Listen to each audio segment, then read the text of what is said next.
Pakistanais, et ces Indo-Pakistanais sont obligés, parfois contraints, à céder des parts dans leurs entreprises aux barons, à ces gens-là et à leurs amis, parfois jusqu'à 40%, 50% de leur business.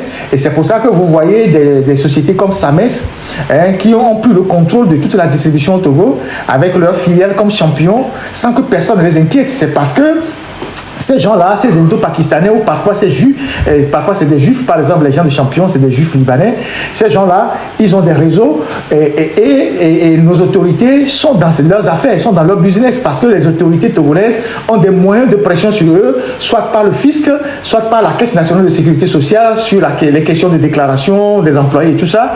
Et donc, ils prennent directement des actions dans leur boîte. Les gens qui importent les cailloux au Togo, ceux qui sont les Samex, les gens qui sont à Goïscore là-bas pour les cahiers, tous ces gens-là, ceux qui sont dans le matériel de construction, tous ces gens-là, ce sont les grands soutiens du régime. Ce sont les grands soutiens du régime. C'est des gens qui pourvoient beaucoup d'argent pour le régime. Et pendant ce temps, les Togolais sont sur les émigrants, Sotimès et tout ça. Les Togolais sont sur les émigrants. Les Togolais ont de la peine à vivre. Les Togolais sont dans la rue. Les Togolais ont beaucoup de difficultés à vivre. Et donc, pour que nous soyons libres chez nous, il faut que les Togolais décident de reprendre le contrôle de toute leur économie, de reprendre le pays dans son intégralité et de savoir quelle est la proportion qu'il faut laisser aux étrangers, aux gens qui viennent de l'extérieur. Et donc, vous voyez les champions, tout ça qui pullule là, là, vous savez qui est derrière toutes ces choses-là? Qui est derrière? Il y a des gens qui sont derrière. Vous voyez, ces gens-là sont devant, mais il y a beaucoup de barons qui sont derrière. C'est pour ça que ces gens ne sont jamais inquiétés. C'est des gens qui maltraitent nos frères, qui payent au lance-pierre, qui harcèlent les jeunes filles qui travaillent dans leur boîte, qui violent les filles là-bas, mais que personne n'inquiète. Quand vous allez saisir la justice ne fera rien. La justice ne fera rien. Aujourd'hui, qui n'ont plus la capacité de sortir beaucoup d'argent vers les pays européens ou aux États-Unis, même Dubaï commence pas à être difficile, ils réinjectent leur argent dans les grands centres commerciaux qui sont à Lomé, dans les trucs qu'on ouvre un peu partout. C'est eux qui sont derrière. Ils vont chercher des petits voyous là, ils mettent devant parce qu'ils savent que ces étrangers ne vont pas parler et eux-mêmes ils sont derrière. Conséquence, ces gens-là, ils engrangent des milliards, ils ne payent pas d'impôts, ils ne payent pas de choses, mais ils sont là, personne ne les inquiète. Ils maltraitent les Togolais. Et c'est le cas de Ouassem tout à l'heure, comme on parlait. Donc, il y a une situation extrêmement grave qui se passe à Ouassem. Ouassem, il y a cela 10 ans, non, combien, 5 ou combien, 2016 2015. Et ouais, 2015, on avait fait un grand dossier sur Ouassem, donc les Panama Papers, et ceux qui n'étaient pas encore assez grands en ce moment-là, il y a cela 10 ans, 11 ans, les Panama Papers, c'est un scandale mondial qui a secoué le monde entier, et nous avons traité le volet togolais de ces Panama Papers-là, en sortant, au vu, au su de tout le monde, les actionnaires de cette usine qui était une usine de la CIMAO. C'était l'usine de la CIMAO qui a été rétrocédée à ces Indiens-là. C'était l'usine de la CIMAO. Ouassem a démarré ses activités en 1996 après avoir racheté à un franc symbolique les installations de la CIMAO, donc le ciment de l'Afrique de l'Ouest, créé par les gouvernements du Togo, du Ghana, de la Côte d'Ivoire. Donc c'était le site de la CIMAO. Et aujourd'hui, 10 ans après les Panama Papers et tout ce que cela a donné, tout ça, la situation est de plus en plus compliquée. Alors, nous avons publié là aussi un article ce matin. C'est une situation très grave que je vais vous montrer.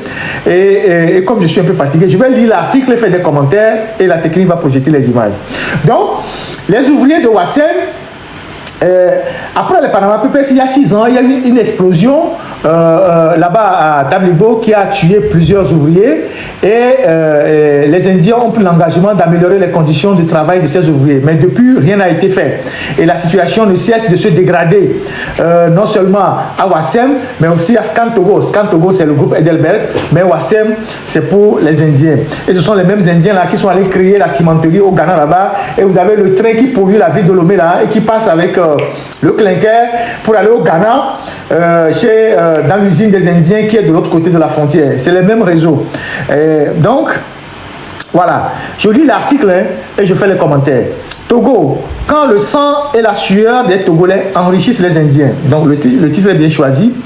Des ouvriers aspirés par des machines de l'usine et morts sur le coup. Donc, il y a des accidents de travail aujourd'hui à Ouassem. Il y a des ouvriers qui sont aspirés par les machines et qui meurent sur le coup. Et donc, des ouvriers qui sont aspirés par des machines de l'usine et morts sur le coup. D'autres brûlés au 3e degré, abandonnés à l'hôpital, à la charge de leur famille. Des travailleurs côtoyant le danger tous les jours au sein des usines et vivant dans une misère indescriptible. Le ciel semble tomber sur la tête des employés de Ouassem, qui pour aller au secours de ces Togolais des mains des Indiens dont la proximité avec les proches du régime de Faure Gnassingbé n'est plus à démontrer. La grève de 72 heures observée par les travailleurs de cette usine, les travailleurs cette semaine, peut-elle les sauver? Voyage dans l'enfer de Ouassem où les employés vont en retraite dans le ventre des machines.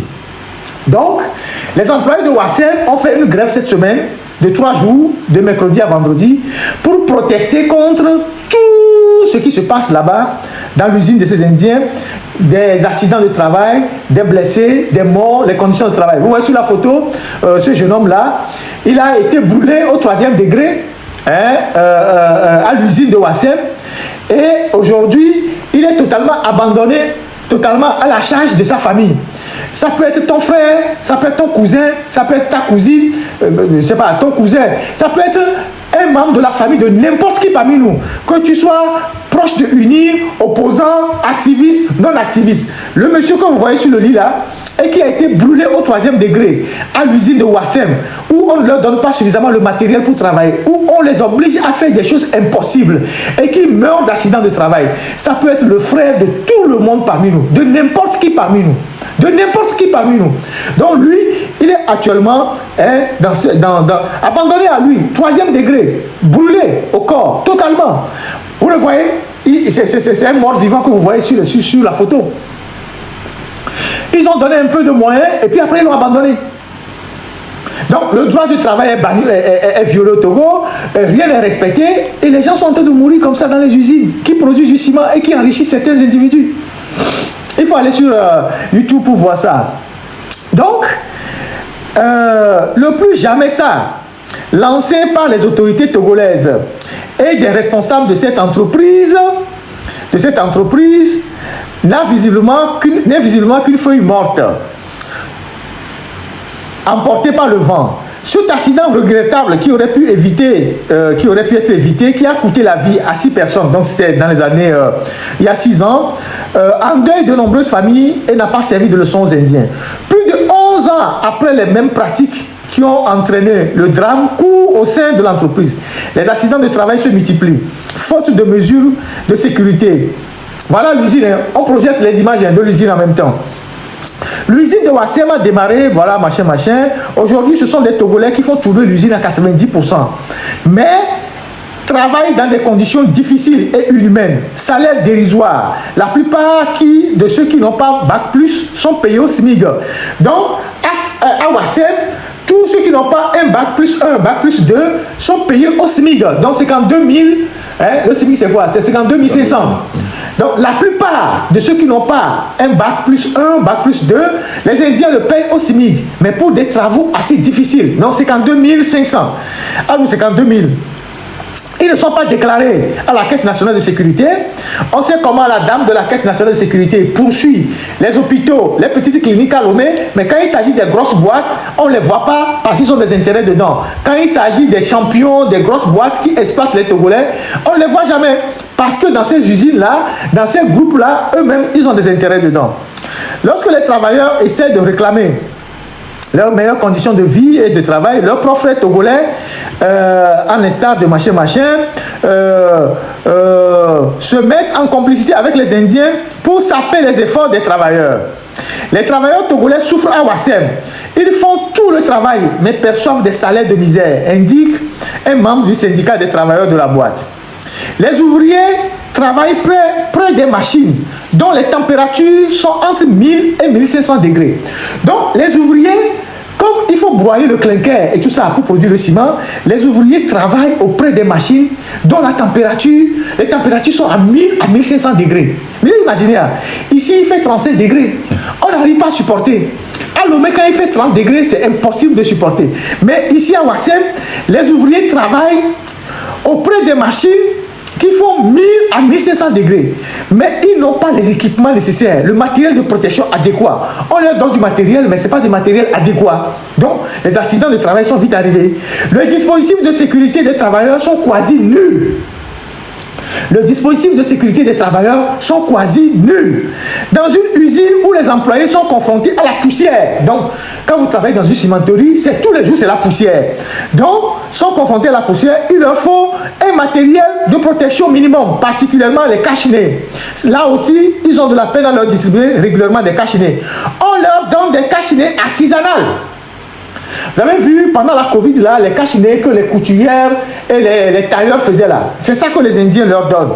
Les cache-nez artisanales. Et un autre cache-nez KN95 pour un mois. Comment est-ce possible? Cela veut dire qu'on vous considère comme des objets. C'est indigne un employé. Les chaussures adaptées que les travailleurs doivent porter dans les usines font défaut. Donc, il n'y a pas de chaussures adaptées. Dans une usine comme ça, il faut des chaussures adaptées. La plupart des chaussures que portent les employés sont usées. Mais l'entreprise ne les remplace jamais, mettant ainsi les ouvriers en danger. En 2024, un ouvrier a trouvé la mort dans l'usine, aspiré par une machine. Un orifice qui constitue une valve de sécurité d'une de séchage avec une température avoisinant 1000 à 1500 degrés.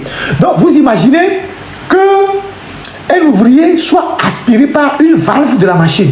La machine qui fait 1000 à 1500 degrés, il est immédiatement consumé, brûlé. Et c'est des cas qui arrivent. En 2024, il y a eu un cas comme ça à Ouassem. Le 21 juin 2025, 3 ouvriers ont été grièvement brûlés par la farine au cyclone.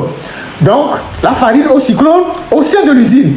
Ils ont été envoyés la nuit pour déboucher un cyclone qui a fait du bourrage, alors qu'ils n'étaient pas qualifiés pour ce travail-là. Donc, on les a forcés à aller déboucher un truc de cyclone. Donc, ils ont été brûlés. La farine du cyclone s'est alors déversée sur eux. Celui dont le cas a été très grave, donc on fait l'image qu'on vient de montrer, si vous pouvez montrer l'image, s'il te plaît.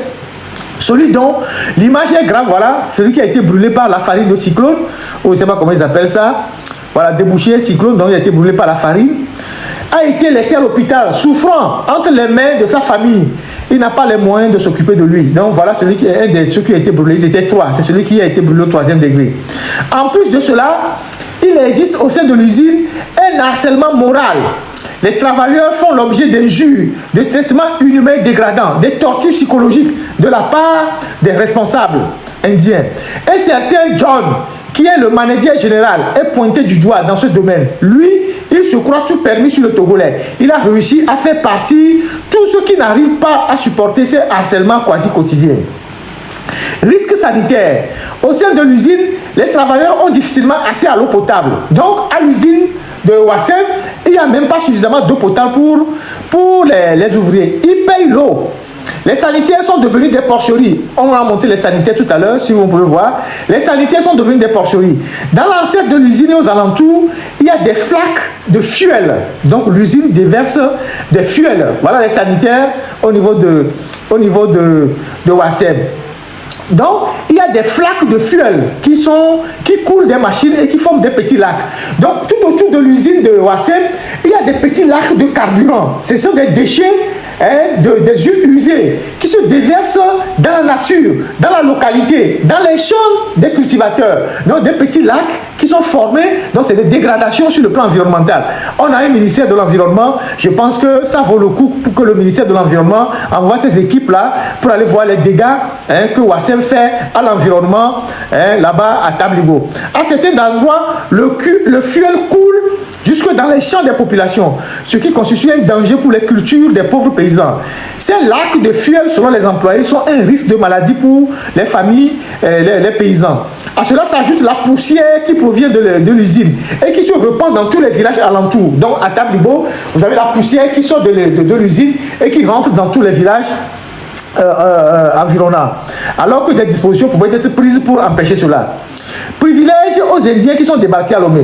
Donc pendant que les Togolais eux souffrent dans cette usine-là, les Indiens, au même moment où les responsables de l'usine de Ouassem maintiennent les travailleurs togolais dans la misère en complicité avec leurs frères togolais, ils font font venir de l'Inde leurs compatriotes à qui ils payent grassement. Donc, ceux qui font venir de l'Inde, ils sont grassement payés. Je ne sais pas qu'est-ce que le droit du travail dit au Togo. Normalement, ces gens-là, on ne doit pas les faire venir en masse pour gagner de l'argent et repartir avec l'argent dans leur pays. C'est ainsi que des travailleurs expatriés, la plupart des Indiens, débarquent dans l'usine sans permis de travail. Donc, c'est des gens qui viennent sans permis de travail. Et ils font plus de 10 ans. Certains même 15 ans dans l'usine, en violation du code du travail. Le code du travail, un étranger au Togo ne peut faire que 2 ans renouvelables, je pense, une fois. Les gens font 10 ans, 15 ans. Certains arrivent même avec des faux visas, apprennent de nos frères togolais et sont beaucoup mieux payés. Souligner un employé. Ces Indiens sont aussi des spécialistes dans l'évasion fiscale. Donc les Panama Papers qu'on avait décrit, on avait bien souligné ça. Et une enquête de l'alternative, en collaboration avec le journal français Le Monde, en 2016, avait révélé les méthodes mises en place. Et donc, les employés n'en peuvent plus. Les incessants appels de Ouassem, donc les ouvriers de Ouassem ont fait une grève. Et la grève a duré pendant 3 jours. L'usine était totalement déserte. Et aujourd'hui, c'est une situation totalement difficile pour les employés de Ouassem. Donc voilà ce que je peux dire de façon ramassée sur Ouassem, sur ce qui se passe à Ouassem. Et je pense qu'on est un peu fatigué. Si je continue, je vais craquer. On est un peu fatigué. Ça fait quoi? Ça fait déjà 3 heures, je pense. Hein. On est pratiquement à 3 heures de live. Ça commence à être un peu épuisant. Et un instant. Voilà ce que je voulais partager avec vous aujourd'hui sur ce qui se passe dans les usines. Au moins, nos frères de Ouassem ont eu le courage de faire une grève de 3 jours. C'est ce que nous souhaitons pour les autres, que les gens qui sont au port, les gens qui sont dans d'autres sociétés, ceux qui sont à la NSCT, il faut que vous ayez le courage de revendiquer vos droits. Il faut que vous ayez le courage de revendiquer vos droits et de faire ce qu'il faut pour rentrer dans vos droits. Et donc, voilà ce que je peux vous partager avec vous sur le cas de Ouassem.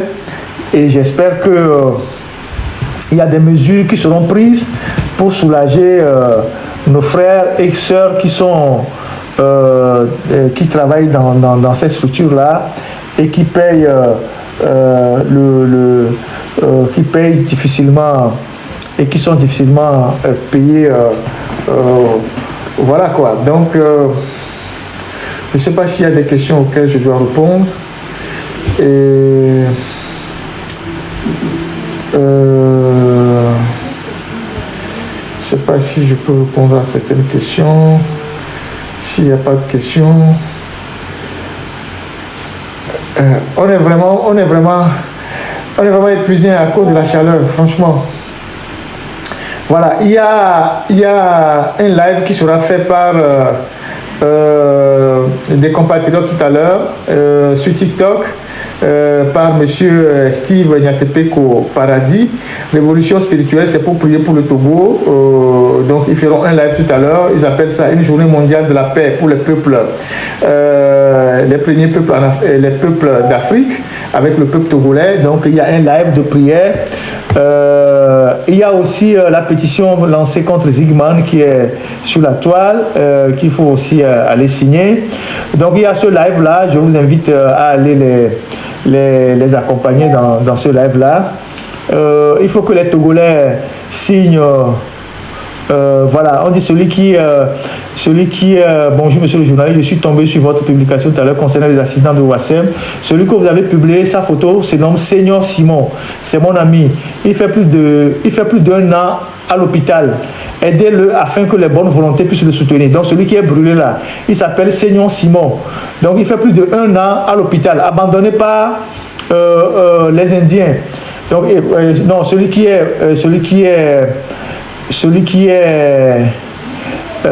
un beau gosse, hein, si je vois sa photo ici, sa photo que je vois ici, un beau gosse, voilà, et voilà, il est totalement abandonné. Je ne sais pas comment envoyer sa propre photo qu'on vient de m'envoyer au technicien.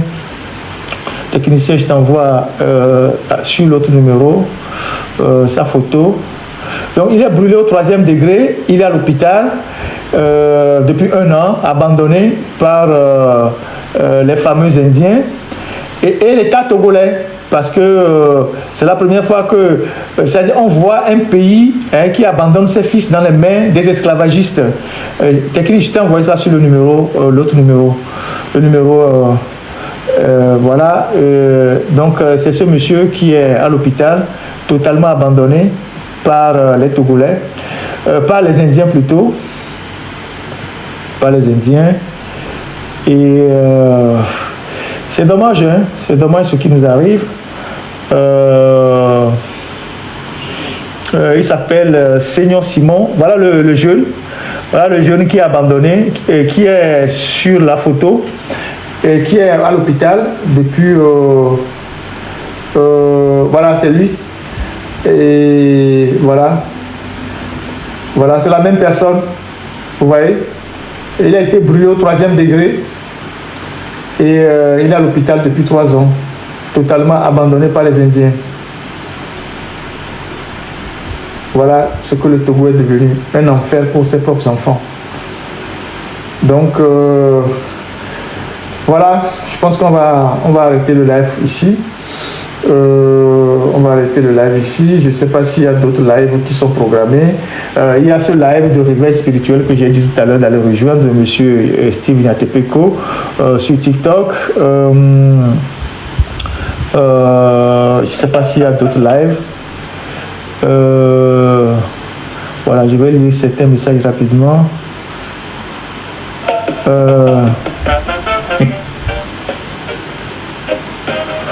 Merci beaucoup, grand frère. J'ai eu le message. On va traquer tous les navires qui arrivent sur les côtes togolaises. Merci beaucoup, Francine. Merci infiniment à vous. Merci.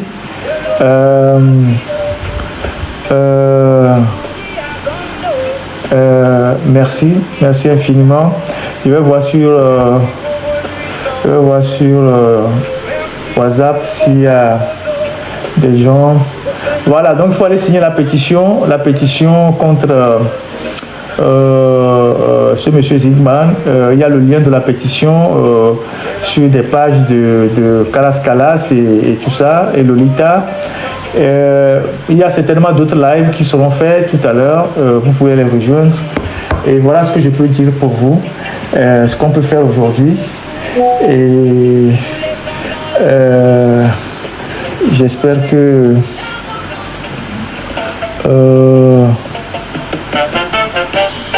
ouais, donc on m'a envoyé la photo, le contact du père de ce garçon, monsieur Seignon, qui est brûlé. Voilà, merci. Merci d'être mobilisés aujourd'hui, aussi nombreux. Merci à vous. Et je pense qu'on va s'arrêter là. Merci à tous ceux qui nous envoient des encouragements, des efforts, des cadeaux aussi. Merci à vous. Vous étiez si nombreux. Donc le live sera diffusé demain en EV par Isidore et en Kabylie par Olivier Amand sur le compte d'Abraham. Et Isidore lui le fera sur les liens de TikTok, nos liens de TikTok. Donc il y a aussi Olivier Amand. Il faut de temps en temps, pour ceux qui comprennent un peu Kabylie, aller soutenir Olivier Amand qui fait un travail phénoménal.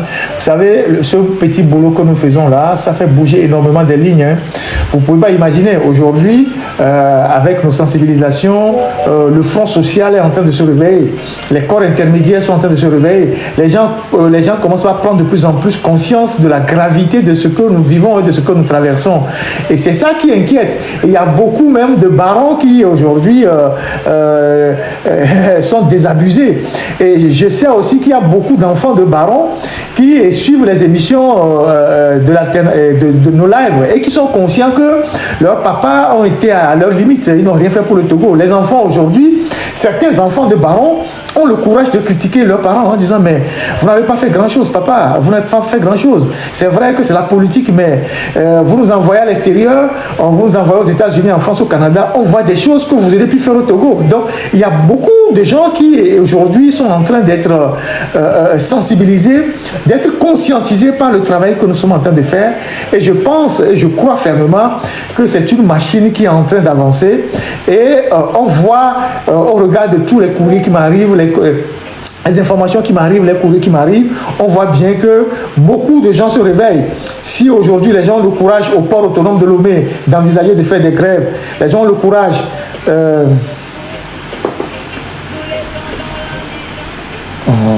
il faut débloquer celui-là.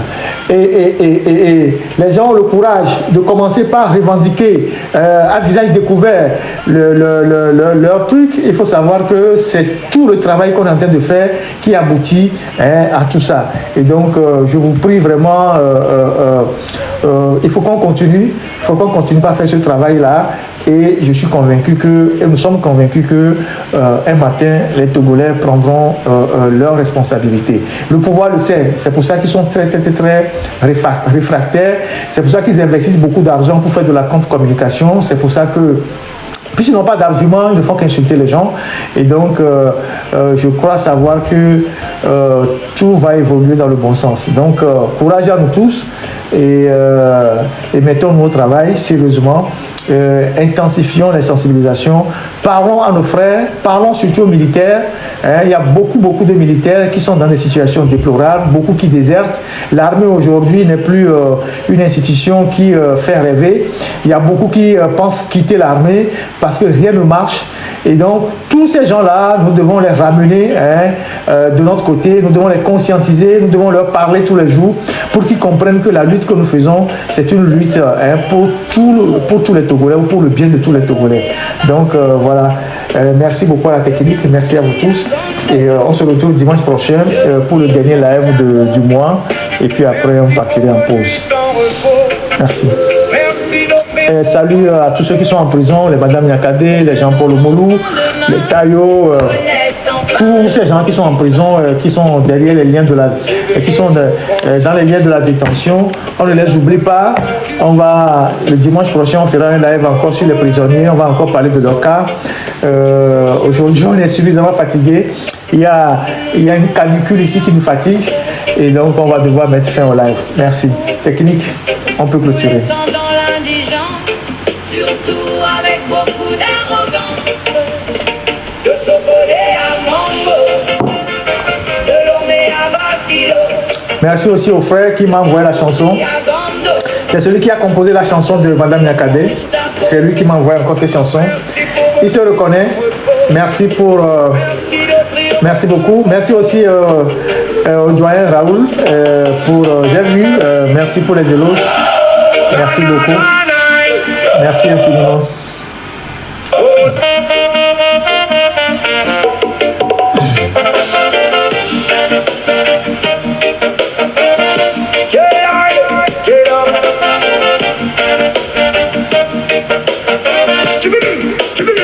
Tu as emprisonné une femme qui a osé te dire en face que notre pays est en flammes. Depuis que tu es dans la place, que tu n'as aucun programme à part dormir dans ton palace pendant que ton peuple rame et vit chaque jour dans la rentrée chez elle. Tu ne pourras la dompter, elle restera toujours celle.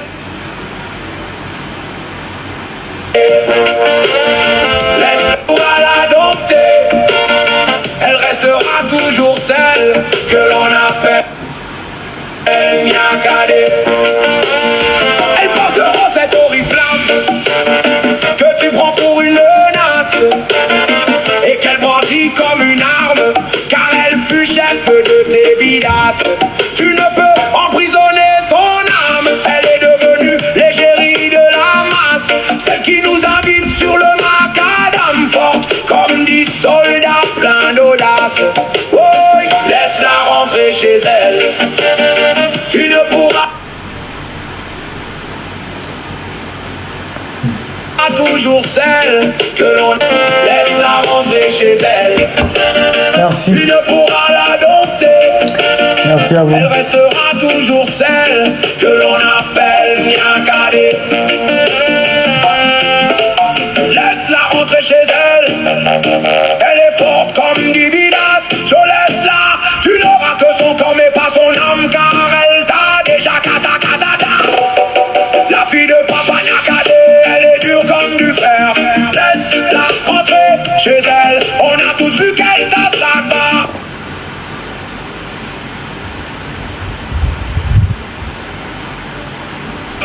Je laisse, elle est plus dure que Gakpo.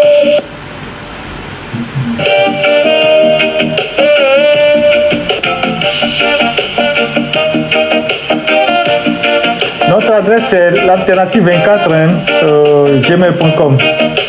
L'alternative24 gmail.com. Celui qui demande notre contact, c'est l'alternative, c'est collé l'alternative24 gmail.com.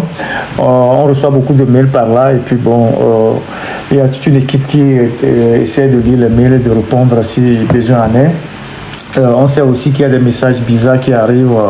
On fait attention à ne pas se faire piéger par certains. Mais donc voilà, s'il y a un message dont on trouve la nécessité de répondre, on vous répondra. Donc l'alternative 24, gmail.com.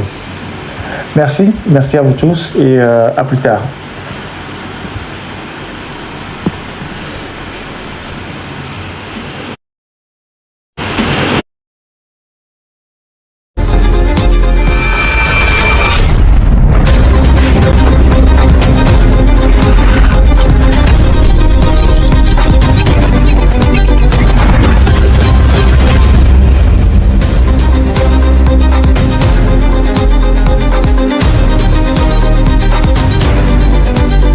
في الوقت الذي كشفت فيه صحيفة نيويورك تايمز أن تكاليف الحرب على إيران بالنسبة لأمريكا والتي لا تزال قيد الحصر تبلغ وبحسب مؤسسة موديز أناليتكس نحو 132 مليار دولار على الأقل، شاملة الانفاق العسكري وارتفاع أسعار الطاقة والسلع الأساسية وأسعار الفائدة. وبعدما توقع تحليل لنفس الصحيفة أن وضع إيران كدولة خارجة عن القانون الاقتصادي الدولي قد يقترب من نهايته، ما يسمح لها كبلد رائد في إنتاج النفط بإعادة بناء علاقاتها مع بقية العالم.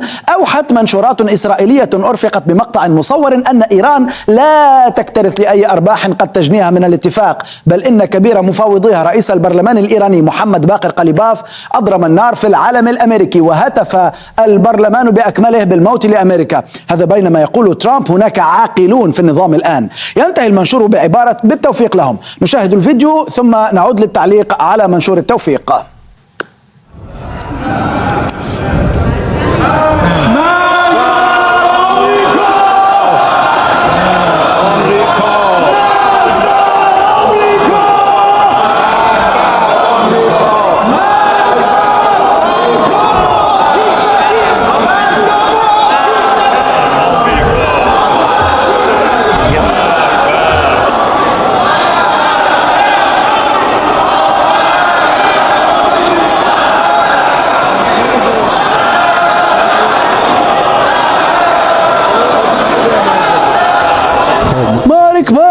المنشور مضلل ليس لأنه خاطئ من ناحية الفيديو، ولكن لأنه ليس حديثا. هذا الفيديو حقيقي يعود إلى 9 من شهر مايو من عام 2018، حين لم يكن قليباف الذي تحدث عنه المنشور ليس فقط رئيسا للبرلمان الإيراني، بل لم يكن ساعتها حتى نائبا في البرلمان. الفيديو حقيقة يوثق ردة فعل أعضاء مجلس الشورى الإيراني أو البرلمان على قرار الرئيس الأمريكي دونالد ترامب في عهدته الأولى بالانسحاب من الخطة العمل الشاملة المشتركة أو ما يعرف بالاتفاق النووي الإيراني. وخلال افتتاح جلسة البرلمان أقدم النواب على إحراق العلم الأمريكي ونسخة رمزية من الاتفاق النووي في خطوة احتجاجية عبروا من خلالها عن رفضهم إعلان الولايات المتحدة الانسحاب من الاتفاق. كان يمكن للجهبذ الذي ضلل الخبر على منصة اكس أن يكتفي بنشر خبر هام، وهو أن المرشد الإيراني الجديد مجتبى خامنئي وبحسب صحيفة نيويورك تايمز قد نأى بنفسه عن الاتفاق، واضعا مسؤولية توقيعه على الرئيس الإيراني مسعود بزشكيان، بل أضاف في أول تعليق له على الاتفاق أنه وافق عليه لكنه لم يوافق على توقيعه من حيث المبدأ، ولم يدلي بمزيد من التفاصيل، وقال إن ذلك كان اختيار من فاوض. وبالتالي كالعادة إيران لديها مسافات مختلفة على حسب موقع القرار من الاتفاقات مع الولايات المتحدة ومع الخارج، ولكن الفيديو قديم مجددا لذلك يعتبر فبركة اليوم.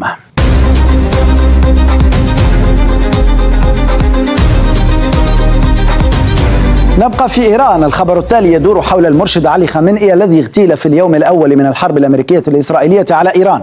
فقد انفردت حسابات على منصة إكس بخبر حصولها على صورة حصرية لنعش المرشد السابق، فنشرت مقطعا مصورا زعمت أنه سجل يوم مصرعه. نشاهد الفيديو سويا ثم نعلق. عثر فريق مسبار في التلفزيون العربي على نفس الفيديو منشورا على منصة انستغرام بتاريخ 14 من شهر يونيو الجاري، مرفقا بوصف باللغة الفارسية يفيد بأنه لمراسم تشييع الحارس أو الباستار سعيد شاهي باتجاه حسينية الشهداء المجهولين، وذلك في تلبية لوصية شاهي نفسه بتاريخ 6 من مارس آذار 2026. كما أدرج الحساب مجموعة من الوسوم المصاحبة للفيديو وشملت شهيد سعيد شاهي، شهادة شهيد إمام حسين. الخبر الدقيق الذي يتناول تشييع المرشد السابق علي خامنئي يفيد بأن مراسم تشييعه ستبدأ يوم 4 من يوليو المقبل، أي في اليوم الذي يصادف العيد الوطني 250 للولايات المتحدة الأمريكية، وستستمر مراسم التشييع لمدة 6 أيام، ويجول المشيعون بالنعش في مناطق إيرانية مختلفة على أن تختتم في مشهد حيث مسقط رأسه وحيث سيكون مدفنه.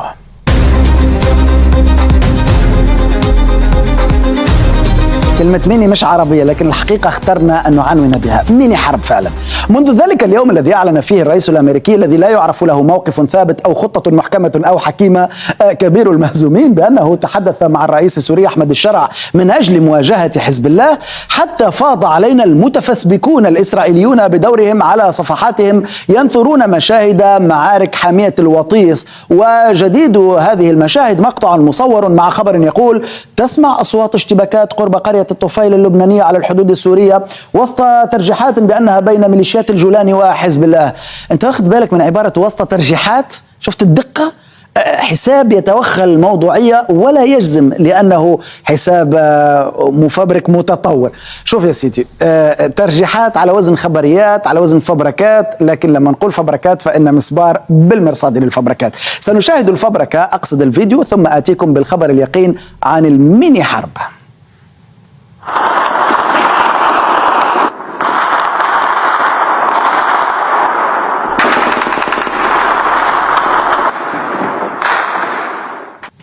منشور زائف بل كاذب، حيث أن ناشريه أخذوا المقطع من تقرير مصور عن قرية الطفيل اللبنانية منشور على الإنترنت منذ الأول من شهر يوليو من عام 2020، منذ ما يقرب من 6 سنوات، وأضافوا إليه أصوات اشتباكات بالرصاص الحي والقذائف. يعني في الإيديتنج حطوا فيديو معاه صوت جديد لا علاقة له بالفيديو الأصلي. الفيديو الأصلي ناقش أوضاع القرية ومعاناتها من قطع الأشجار، وحمل عنوان بلدة طفيل تستصرخ الضمائر وتناشد أصحاب الأيادي البيضاء. هذا كل ما في الأمر. أما الميني حرب اللي ظهرت في الفيديو فأقترح أنه نفتح مول في الطفيل نسميه مول ميني حرب.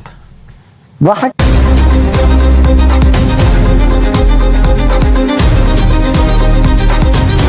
بشار وأسمى ينفع اسم لكوميكس للأطفال، لكنه سيكون كوميكس رعب. دائما في سوريا، لكن مع خبر عن الرئيس السابق أو الهارب بشار الأسد، حيث تداولت حسابات مختلفة على منصة إكس صورا ثابتة لبشار الأسد وزوجته أسماء، مع تعليق يقول: صور جديدة متداولة للهارب بشار الأسد وزوجته في منشأة أمنية روسية. الخبر ليس صحيحا، حيث كشف التحليل الرقمي باستخدام فاحص سينث اي دي، أحد خدمات اوبن اي اي المتقدمة لكشف المحتوى المولد بالذكاء الاصطناعي، أن تلك الصورة أو مجموعة الصور هذه غير حقيقية، وهي تحتوي على علامات مائية خفية لا ترى بالعين المجردة، لكن يستطيع الذكاء الاصطناعي اكتشافها. صراحة اختصرت الخبر رأفة بأصحاب القلوب الحرة، يعني يغيب في الحقيقة تطلعوه في الخيال وقاعد في غرفة من هذا النوع. هو صحيح يعني ممكن تشمت فيه، لكن ليس بصور مفبركة.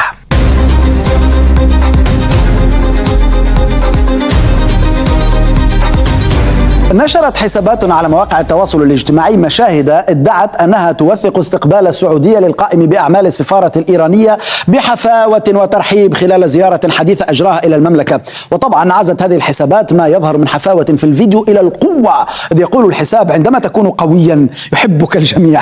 قبل التفنيد دعونا نشاهد الفيديو ومن ثم نفند الصحيح من المضلل. قال قوة، قال حياكم الله. إيران أصدقاء لنا، أحبابنا، الله يحييكم. الله وإن شاء الله إقامة سعيدة في بلدنا إن شاء الله. وتوجيهات القيادة هذه توجيهات الملك سمو سيدي ولي العهد من سمو سيدي وزير الدفاع، الاهتمام فيكم وتقديم كل الرعاية وكل ما تحتاجونه. والله احنا مبسوطين قريب إن شاء الله. الله يحييكم. And it's your country. If you need anything in the future, you are most welcome. Thank you. Iran and Saudi, they are a lot of friends, they are brother. So anytime, inshallah, we're going to see you for Hajj, Umrah, Ziyarah. Most welcome in any place in Saudi Arabia. Shukran. Thank you very much. No problem. Inshallah, you will have safe trip to Tehran, and we will see you inshallah in the future, inshallah. Thank you. السلام عليكم. فيديو مثلج الصدر لكنه مضلل، فقد بث في تاريخ 29 من أبريل نيسان 2023، أي منذ 3 سنوات قبل الحرب الأخيرة والحرب التي قبلها ذات الأيام 12 في 2025. موضوع الفيديو الذي أعيد تدويره لغاية في نفس صاحب المنشور حسن نصافي المفبرك اللي كان شفته اسمه هناك، الحقيقة هو فيديو مؤلف من جزئين، يظهر استقبال قائد المنطقة الغربية العسكرية في السعودية لواء طيار أحمد الدبيس القائم بأعمال السفارة الإيرانية في السعودية آنذاك حسن زرنكار أبرقوئي. زيارة زرنكار حينها أتت في إطار إنساني بحت، عمادها مواكبته لشؤون الرعاية الإيرانيين الذين أجلتهم السعودية من السودان إثر اندلاع الحرب السودانية تمهيدا لعودتهم إلى طهران، وكان مشهدا مثلجا للصدر كما قلت منذ قليل. السعودية تجلي رعاية إيرانيين والإيرانيون يتوجهون لأخذ رعاياهم إلى إيران وسط استقبال سعودي بحفاوة جيدة. هذا مما نريده في العالم الإسلامي حقيقة ولجيران الخليج.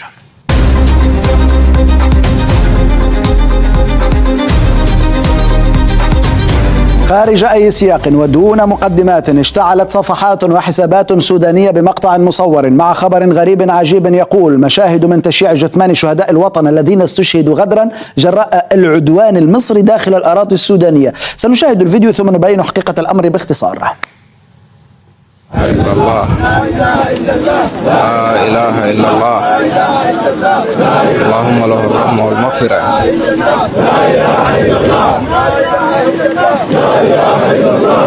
شهادة كليتي ربنا يرحمه. يعتصر قلبي ألما حقيقة كلما شاهدت ما يحدث في السودان، لكن هذا الخبر زائف والمنشور مضلل، فقد أظهر البحث العكسي أن الفيديو يعود إلى 19 من شهر أبريل الماضي، وقد نشره صحفيون سودانيون وصفحات إخبارية سودانية في سياق الحديث عن انهيار منجم كليتي. ومثل الانهيار في المنجم الذي تجري فيه أعمال تعدين تقليدية في شرق السودان مأساة حقيقية راح ضحيتها 7 أشخاص لقوا مصرعهم عندما انهارت إحدى الآبار المستخدمة في الوصول للنفق، فيما أصيب 6 آخرون. رحم الله من مات في سبيل لقمة العيش والشفاء العاجل للمصابين بكل تأكيد.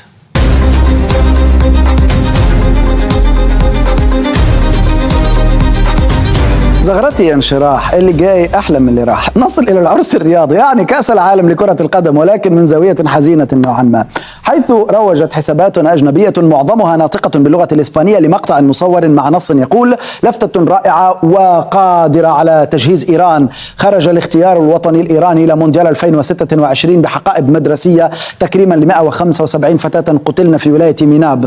بينما يكون عالم كرة القدم سياسيا، لا يتعاطف الإيرانيون مع أطفالهم ولا يرتكبون جرائم ضدهم. لمسة كرامة وذاكرة ومقاومة. يواصل الفلسطينيون واللبنانيون والإيرانيون تسجيل شهدائهم في العالم الذي يريد رؤية شيء آخر. عموما هو منشور محمل بالأحزان رغم العبارات اللي شوية عامة وتأتي على كل المشهد في منطقتنا. سنشاهد الفيديو. این تصاویر زیبا از کوله پشتهایی که به یاد کودکان شهید این سرزمین برای بچه‌های مدرسه میناب به نمایش در آوردن. الصور والفيديوهات حقيقية، لكن المنشور مضلل. البحث العكسي أظهر لنا أن المقطع قديم ليس من كأس العالم، هو مجتزأ من فيديو أطول يعود إلى 27 من شهر مارس الماضي، يظهر اصطفاف لاعبي إيران قبل مباراة ودية مع منتخب نيجيريا في مدينة بيليكا التركية. ونشرت وكالة رويترز في التاريخ نفسه صورا ثابتة للفتة المنتخب الإيراني، وأوضحت أن لاعبي المنتخب الإيراني ارتدوا شارات سوداء وحملوا حقائب مدرسية وردية وبنفسجية خلال عزف النشيد الوطني، في إشارة إلى شهداء مدرسة شجرة طيبة في مدينة ميناب التي تعرضت لهجوم في اليوم الأول من الضربات الأمريكية الإسرائيلية على إيران.